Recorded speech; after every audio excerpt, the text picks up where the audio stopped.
Hey everybody, it's Jay-Z back, but now back in the Friends of Breakthrough Conference Center, not my apartment at 12th and St. Clair. We're 36 in Superior, and we're so lucky to have Maria back. Maria Wilson is a kindergarten teacher whom you met in week 33 video, which, Maria, that was almost 6 months ago. I think it'll be 6 months next week, next Tuesday, I think. So a lot's happened since then, and I was listening to our interview week 33, and you were telling me all about how you had to just get the kids to learn the keyboard and how to unmute and how to stay engaged and how to show up and have good attendance. And when you wore your T-Rex costume, they paid attention in math class, and that was fun. And I think at that time you said you had a full class. So what's changed since our last chat?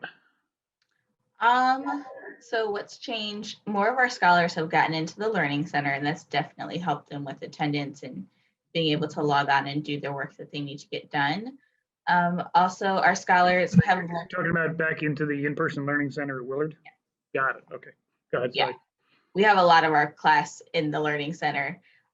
Also, a lot of them have learned different technology tools that we use for learning. So we use this platform called Nearpod, and the kids are able to show their work. It's almost as if we're in person online. We can see them doing their work in real time and give them feedback, and it's definitely helped them grow with their skills. Also, they have been more of a community, a tighter knit community, definitely celebrating each other more. And we've also been able to get inside the school and do some Monday in-person programming with our kids. Yeah, I was going to get to that in a minute, and let's just pause on that one for a second. But so it sounds like the scholars, even though they're kindergartners, are getting pretty tech savvy and can navigate around pretty well. Yes. Would you say they're doing a better job using technology than they did when you had them live? Because you've been doing this for a while, right? Yeah. You think I would definitely say so. I even talked to them about how they should be proud of themselves for knowing as much as they do. They know how to work Zoom better than some of our coworkers. They can share their screen. They can do reactions. They know how to type in the chat. They're able to navigate between websites and applications. And I remember this point in a regular year when we're in person, they would just be at the point where they could log themselves into the computer on their own. Oh my gosh. Some of them would still need flashcards, because they'd be on there for maybe 30 minutes a day, maybe 45, depending on if we had computers for some part of math and some part of reading.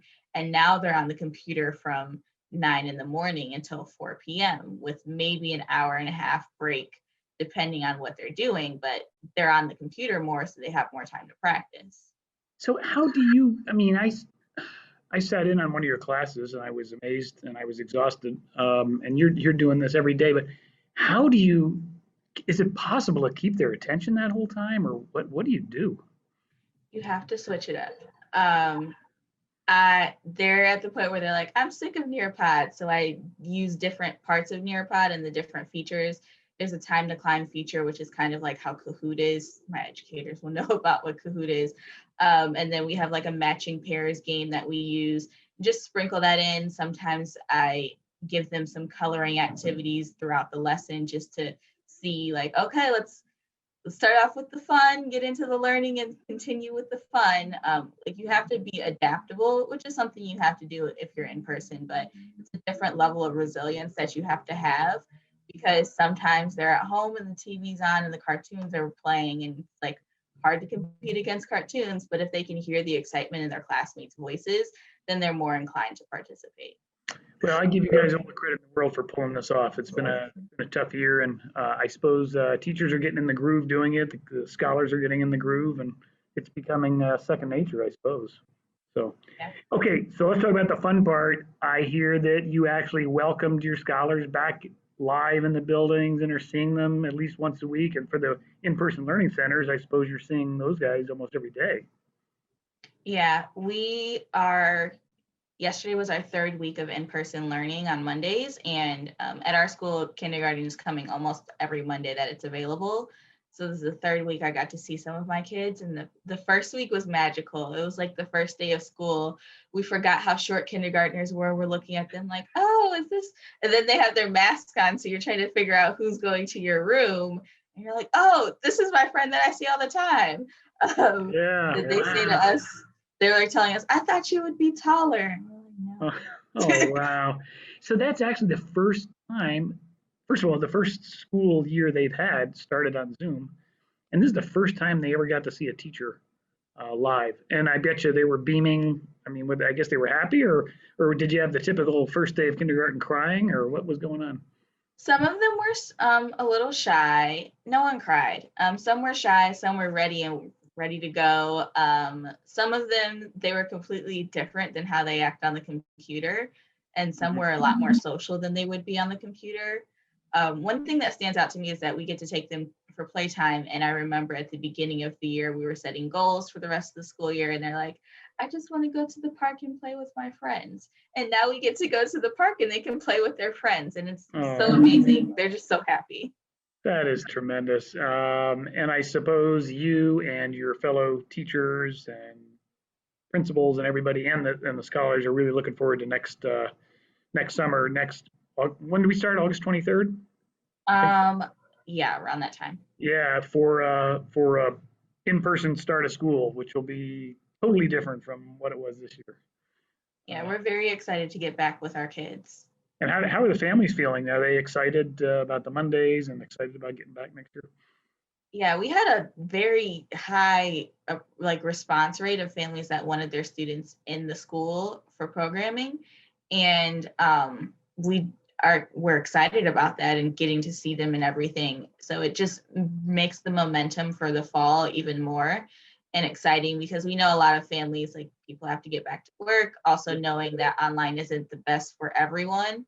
And also knowing that there's certain soft skills that our kids need to learn that you can't learn over a computer. yeah. um, we're really excited to get back to that, but also taking what we've learned from this virtual year and Mhm.